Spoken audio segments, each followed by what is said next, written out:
At this point, it's worth asking an important question, right? And that is the question, is Rawls too bold? Right? That is he taking on a project that is just foolish on the face of it, that could never lead to reliable answers, right? And is perhaps even dangerous to attempt? Right? Here's why I say this.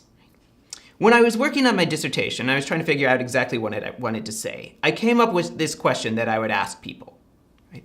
I would say, okay, suppose that someone did this. They said, the UN came to you and said, all the countries have agreed. You are going to set the limits of basically the limits of political institutions. And you say, well, what do you mean? And they say, you are going to develop a set of principles that will be the final determinant for the limits of what any government may do. Right? So in international law, right, if we look at a government and we say, this goes beyond the boundaries, okay? This is the government doing something it should not do. It must not do. Then it will be against international law and will intervene.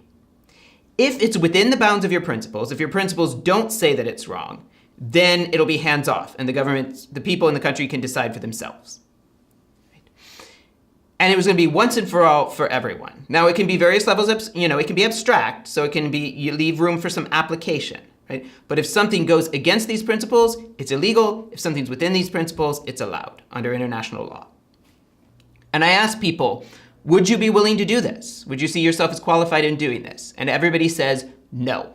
And I say, can you think of anyone who would be qualified to set these rules? They say no. Right?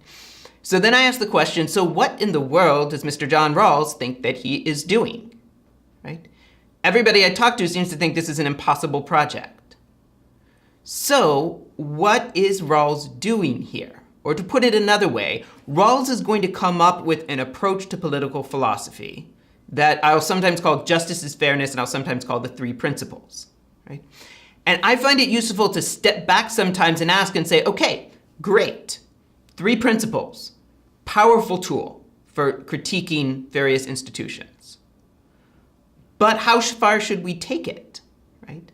Should it be a useful principle, but not the final determinant? Right? Should it be one set of tools we use to critique society among others? Or should we try to come to an agreement, yes, these are the basic principles we'll use to determine what is acceptable and not acceptable in our political system? Right? So it's something to think about. Right? You might end up deciding he's got great ideas, they're right in some sense, but he claims too much for them. Right? They're good and they're useful, right? But within limits. Right? They have to be limited by other principles. Okay? So that's something to think about as we go through Rawls' theories. Right? Do you agree with it or disagree with it? And to what extent do you think if it's true, good, or just useful, right? To what extent do we need to set limits, right, on the perspective that he gives us?